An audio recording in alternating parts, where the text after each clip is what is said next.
So good evening बच्चों, कैसे आप लोग? Hope that you people are fine.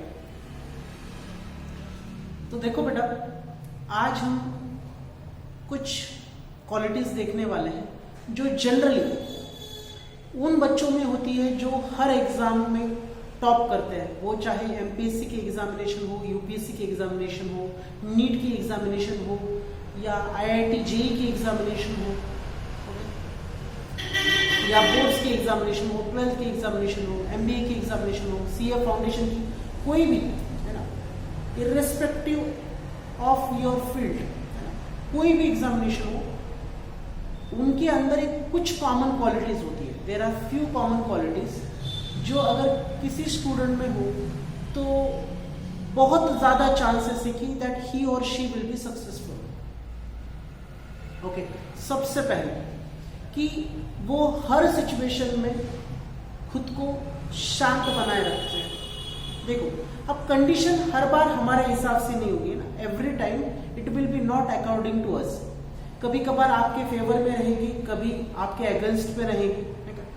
तो हमें क्या करना है, हमें हर सिचुएशन में खुद को शांत बनाए रखना है।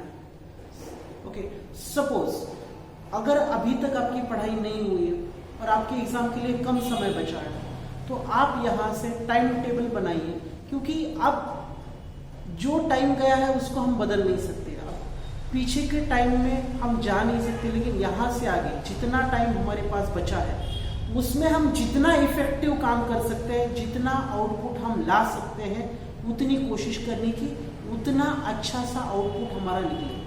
तो ये सबसे पहली क्वालिटी होती है जो टॉपर स्टूडेंट्स होते हैं उनमें। ओके, अब जो सेकेंड क्वालिटी होती है होती कि अपने इमोशंस को कंट्रोल करना, है ना।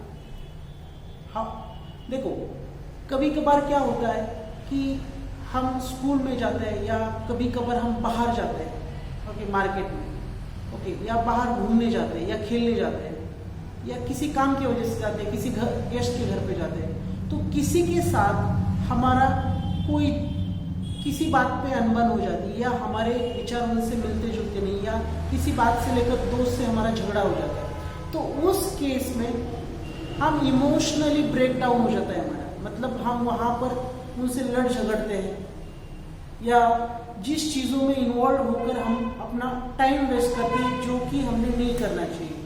तो जो टॉपर स्टूडेंट्स होते हैं वो इमोशनली बहुत स्ट्रांग होते हैं, उनको पता है कि मैंने अगर मेरी इमोशंस कंट्रोल की, है ना, मैंने ऐसी जगह पर अपना टाइम वेस्ट नहीं किया, मैंने अगर इमोशंस के साथ अगर मैं स्ट्रांग रहा तो मैं लाइफ में बहुत कुछ अचीव कर सकता हूँ, क्योंकि उनके लिए प्राइम फोकस होता है अपना गोल, अपना मकसद, अपनी पढ़ाई, है ना।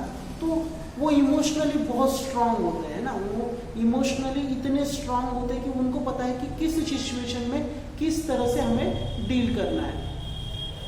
फिर थर्ड थिंग जो हर टॉपर फॉलो करता है वो है टाइम मैनेजमेंट। टाइम मैनेजमेंट बहुत क्रूशियल है, बहुत ही ज्यादा क्रूशियल। टाइम मैनेजमेंट इसीलिए क्रूशियल है क्योंकि टाइम मैनेजमेंट से होता ये है कि हम अपनी प्रायोरिटी सेट करते हैं कि कौन सा काम हमारे लिए सबसे ज्यादा इंपॉर्टेंट है।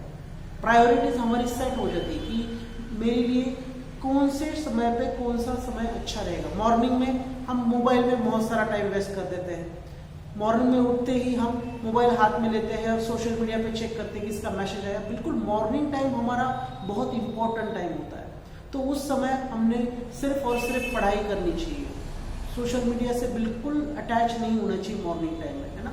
सो ये फर्स्ट थिंग होती है, this is the first thing, ये चीज ध्यान रखना। हाँ, कभी कभार हो सकता है बहुत इमरजेंसी हो या कुछ करना हो, तो उस केस में बात अलग है, लेकिन अदर वेज में हमने टाइम को बहुत स्ट्रिक्टली फॉलो करना चाहिए। हम जो टाइम की कदर नहीं करता, फिर टाइम उनकी कदर नहीं करता, इसलिए हमें अपना टाइम मैनेज करके चलना है। फिर नेक्स्ट जो है वो है डीपर मीनिंग थिंग्स, मतलब जो चीजें सबसे ज्यादा मैटर करती है उनके ऊपर ज्यादा फोकस करना, है ना। मतलब जो चीजें आपके लाइफ में सबसे ज्यादा वैल्यू ऐड करती है उनको पहले करना। तो आपके लाइफ में सबसे ज्यादा वैल्यू क्या ऐड करेगी? आपकी पढ़ाई, ऑब्वियसली। तो पढ़ाई सबसे प्रायर होती है ना। तो डीपर मीनिंग थिंग्स मतलब बुक्स पढ़ना या यूट्यूब, अगर आप मोबाइल भी आपके हाथ में, तो यूट्यूब में एजुकेशनल वीडियोस देखना, मैथ्स की वीडियोस देखना, साइंस की वीडियोस देखना, या जिससे आपके दिमाग में कुछ ऐड हो सके ऐसी कोई चीज़ करना, तो ये होते हैं डीपर मीनिंग थिंग्स। तो टॉपर हमेशा उस चीज़ों की तरफ ज़्यादा फोकस होते हैं जिससे उनको मैक्सिमम आउटपुट मिले, है ना। ये फिर पांचवी क्वालिटी हम बोल सकते हैं दे अंडरस्टैंड। ओके, उनको पता है कि उनको सारी चीज़ें पता नहीं है, कुछ चीज़ों में अभी भी उनको सीखना ज़रूरी है। उनको ये बातें पता होती है, दे अंडरस्टैंड कि मुझे सारे सब्जेक्ट की सारी नॉलेज नहीं है, तो मुझे बहुत पढ़ना ज़रूरी है। बहुत सारे बच्चों को ये भ्रम होता है, अरे ये तो मुझे आता है, ये तो मुझे आता है, ट्रिग्नोमेट्री मुझे आता है, स्टैट्स मुझे आता है, रियल नंबर्स मुझे आता है, स्ट्रेट लाइन्स मुझे आता है, कोनिक सेक्शन मुझे आता है, पैराबोला, हाइपरबोला सब मुझे आता है। लेकिन जब एग्जाम का पेपर सामने आता है, फिर आपका नीट का पेपर हो, जेई का पेपर हो, या एमपीएससी यूपीएससी का पेपर हो, जब हमारे हाथ में पेपर आता है तो होता क्या है, जहां पर हमारा जो कॉन्फिडेंस होता है वो उस तरह से बरकरार नहीं रहता, क्योंकि हमने ऊपर ऊपर से पढ़ाई की है। हम इस बात को एक्सेप्ट करने को तैयार ही नहीं है कि मुझे इस सब्जेक्ट में, इस टॉपिक के बारे में पूरी जानकारी नहीं है ना। लेकिन हम क्या है, हमारे मन में एक थॉट प्रोसेस, नहीं मुझे तो सब आता है। लेकिन टॉपर्स ऐसा नहीं करते, उनको पता है कि मुझे ये सब्जेक्ट के बारे में कम नॉलेज है, मैं पढ़ूंगा और बिल्कुल आगे बढ़ूंगा।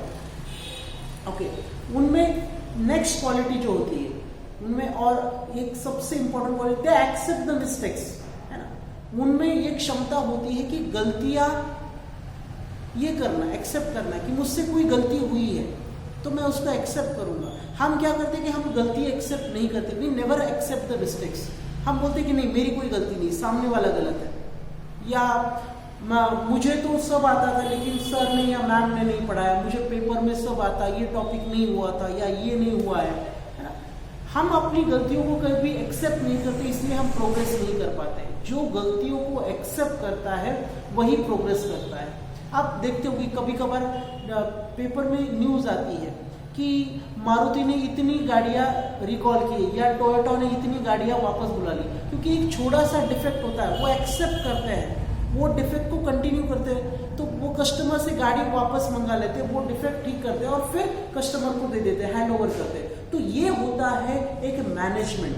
ये स्किल जितने जल्दी हम सीखेंगे उतना हमारे लिए अच्छा है। हमने कभी भी अपना जो गलती है, मिस्टेक्स है, उसको एक्सेप्ट करना चाहिए। अगर हम अपनी गलतियों को एक्सेप्ट नहीं करेंगे तो कोई हमारी मदद नहीं कर सकता। जो नहीं आ रहा है उसको एक्सेप्ट करो, उसको सीखो, सीखा जा सकता है। ये जरूरी नहीं कि सारी चीजें लाइफ की हमें आती हो, कुछ चीजों को हमें एक्सेप्ट करना है और आगे बढ़ना है। ओके, नेक्स्ट और आगे मोस्ट, हम कोई भी डिसीजन बहुत क्विकली लेते हैं, जो हम बहुत डिसीजन क्विकली लेते हैं। टॉपर्स ऐसा नहीं करते हैं, वो सोच समझ कर डिसीजन लेते हैं। सपोज आपके पास कोई फ्रेंड आया, उसने कहा चलो मूवी देखने जाते हैं, ओके दृश्यम 2 मूवी देखने जाते हैं, तो आप तुरंत तैयार हो जाते हो। लेकिन आप ये नहीं सोचते कि मैंने आज ये टाइम टेबल बनाया था, मुझे ये पढ़ना था, ओके आप तुरंत इमोशंस में बहकर उसके साथ चले जाते हो, आप तुरंत डिसीजन लेते हो। टॉपर्स ऐसा नहीं करते, वो कभी भी सोच समझ कर डिसीजन लेंगे। अगर मैं इसके साथ जाता हूं तो मेरे पढ़ाई के ऊपर क्या इम्पैक्ट पड़ेगा, है ना, मेरा कितना लॉस होगा, उनको ये सब पता होता है, वो कैलकुलेशन उनके दिमाग में होता है। तो हमें हमेशा वो कैलकुलेशंस हमारे दिमाग में होनी चाहिए कि नहीं यार मैं ये करूँगा तो बिल्कुल अच्छा नहीं होगा, इससे मेरी पढ़ाई बहुत ज़्यादा हेल्प होगी। तो टॉपर्स की तरह हमें डिसीजंस सोच समझ कर लेने हैं। डोंट डिसीजन कभी भी क्विकली नहीं लेना, हम सडनली रिएक्ट करते हैं, है ना, वो हमें सोच समझ कर करना चाहिए। फिर लास्ट में सोशल मीडिया। सोशल मीडिया मतलब कोई भी, इंस्टाग्राम हो या फेसबुक हो या व्हाट्सएप हो या स्नैप, कोई भी सोशल मीडिया ऐप पे हम अपना बहुत सारा टाइम वेस्ट करते हैं।